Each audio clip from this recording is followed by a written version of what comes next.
Hello and welcome to the Rogers Brief. I'm Adam Rogers. Thank you for watching and thank you for listening. Today was day 41 of the Mass Casualty Commission proceedings, and I'll talk about all of that in just a minute. First, I guess as you see, I'm in sort of an ad hoc studio space for today, in the process of moving. So next time you see me, probably actually next week. The next day of proceedings is on Thursday, and I'll be in a similar space, although not exactly this one at that time. But get back to our regular studio when proceedings continue next week. But today was a lot quieter of a day, sort of news-wise, than we saw last week. Last week there was, we had witnesses, and then there was, of course, the big news with the Prime Minister, the Minister of Public Safety, and the Commissioner of the RCMP, Brenda Lucki, all involved in some controversy over alleged pressure coming down from the Prime Minister's office through the Minister of Public Safety, the Commissioner of the RCMP, to the supervisors of the RCMP in Nova Scotia, the leadership team, to release the makes and models of the firearms used by the killer during the shooting spree. Now, for a longer discussion of that, you can look at my piece from last Thursday with the improved audio over the weekend. And also point you to a longer discussion that I had last Sunday night with Jordan Bonaparte on his nighttime podcast. You can see the links to that in on my Facebook page and Twitter feed as well if you want to catch up on that. He does a podcast form as well, so you can download and listen to that as you're on the go, gone out for a run, if you're doing errands around the house, or whatever your preferred method of listening. So there was a little bit of reverberation today, just at the end of the day. I saw there was an article came out from the Halifax Examiner that was making some reference to and published a few excerpts from a letter from Leah Scanlon, who was the Director of Strategic Communications for the RCMP in Nova Scotia at the time of the mass shooting, to Commissioner Brenda Lucki, being critical of her interference as Leah Scanlon saw it. And so perhaps as a result of that, or maybe this was pre-planned, the Commission at the end of the day today is making exhibits of a number of documents, 6 documents. There was an April 28th, 2020 email from Assistant Commissioner Lee Bergerman, who was the head RCMP officer in Nova Scotia, to the members of H Strong, Operation H Strong. And then, so there was an email. And the second thing is the letter that was attached to that, which contains the message. Third thing is notes of Deputy Superintendent Chris Leather. And the fourth was the notes, handwritten notes of Assistant Commissioner Lee Bergerman. Fifth is the email from Leah Scanlon to Commissioner Lucki regarding the H Strong meeting that we've heard about, where Darren Campbell's notes were suddenly discovered last week that would seem to be critical of the Commissioner, and then the letter attached to that. I've read the excerpts in the Halifax Examiner article. Nothing particularly new there, just Leah Scanlon trying to control the messaging and feeling some frustration, I think, that Commissioner Lucki was releasing information on her own, which one might argue as the head of the RCMP, she has a certain entitlement to do. So we'll see when those documents are posted if there's anything more scandalous or explosive to them than what we've read already in them, so I'll keep an eye on that for you.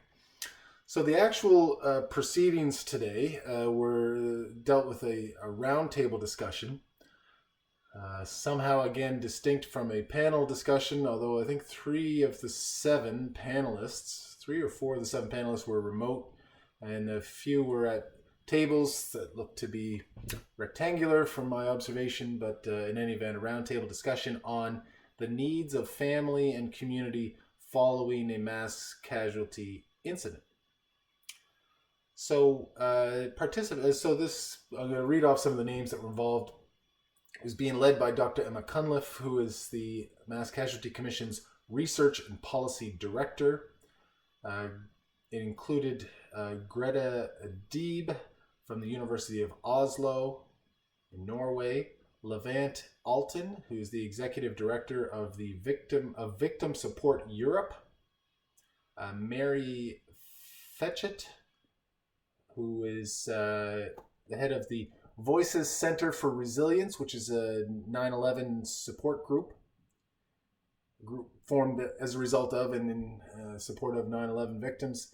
Megan McKelleran from the Wayfound Mental Health Group from Calgary. Serena Lewis, who is resides at least in Great Village near Portapique, who is the former Northern Zone Grief Coordinator and Provincial Grief Consultant.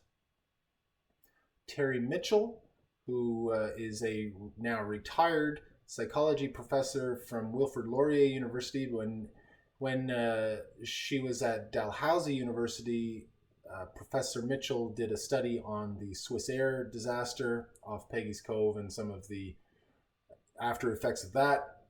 And Jacqueline Schildkraut, who's an associate professor at the University of New York. So I don't know, how long did that take me? A couple of minutes to do.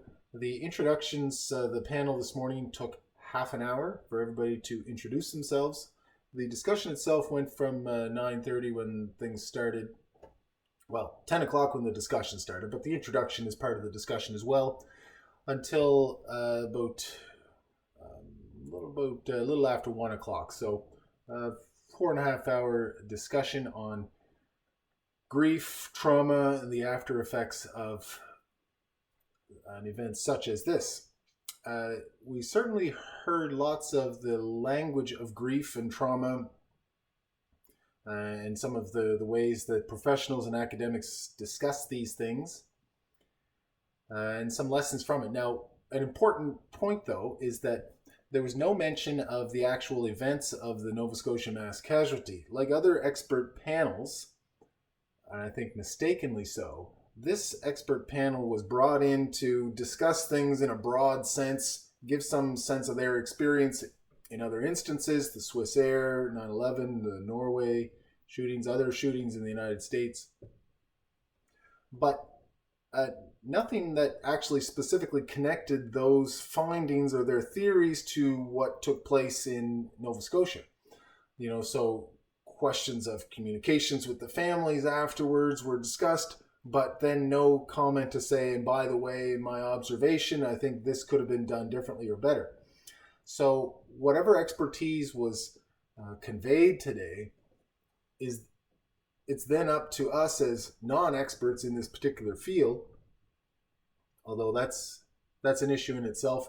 It's up to us non-experts, which would include the three commissioners who are not experts in psychology or psychiatry or grief counseling, to make those connections between what the witnesses were saying today and what the facts may unveil about the events of the mass casualty. So I really think that's a flaw in the way of bringing in experts, because you're bringing in these experts who could make valuable contributions to the specific situation we're confronting, but instead they're just talking in generalities.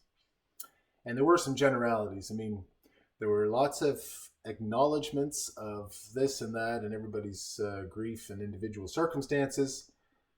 We heard about how relationships are important, relationships within the community, relationships with healthcare providers, all of those things, different stakeholders. It's important to have good working relationships.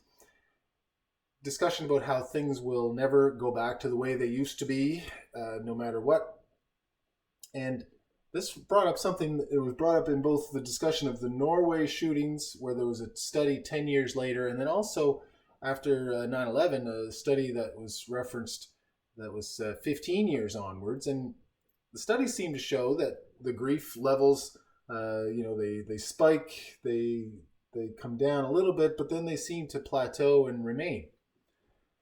So it reminded me, so the question is, all right, well, does anything work? And there was some discussions of things that seemed to work and seemed to help, but did anything really work? And I would challenge anybody that listened to the testimony today to find something that really effectively works, in the sense that it removes the grief and allows people to move on. It reminded me, in fact, of a study that we were told about in my criminal law class with Professor Archibald, and it was on sentencing. And the study was entitled Nothing Works. Now, works has to be defined in the sense that the criminal doesn't reoffend. Well, you can do restorative justice, and some are still going to reoffend. You can throw the book at people and throw them in jail for a long time, and people are still going to reoffend, and it's not going to deter everybody else. And so, in effect, nothing works as a complete solution. There's still things you can do that have positive effects. The same with grief. Like nothing is going to get rid of grief. It's a natural part of life, and if you miss somebody and you lose a loved one, well, you're going to grieve them not only for a while, but maybe the rest of your life. So there was lots of advice on grief counseling centers and different counseling approaches, that sort of thing, having systems in place to support victims prior to a crisis so that you're not trying to develop something on the fly, as seemed to have happened, in part at least, with the mass casualty here. There was discussion again as well about a term called somatization, which is where your physical conditions are linked to things like stress and trauma, and your physical condition can actually worsen as a result of grief and trauma. I've seen that before in other cases.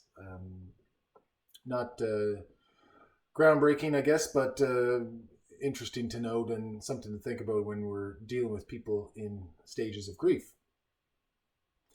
Now, the one person that referenced something local was the local individual, and that was Miss Lewis, who talked about how we should really keep in mind that these communities are small c conservative in many ways, and that in such communities in rural areas, perhaps the tendency is to not talk about things, to adopt a stance of stoicism and just sort of deal with things and be tough about it, and how that's not particularly helpful for many people.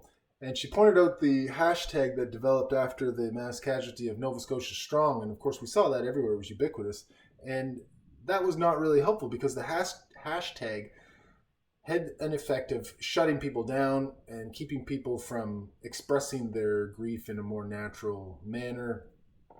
With people, well, if you're not strong, then what's wrong with you, is sort of the implication that the hashtag perpetuated.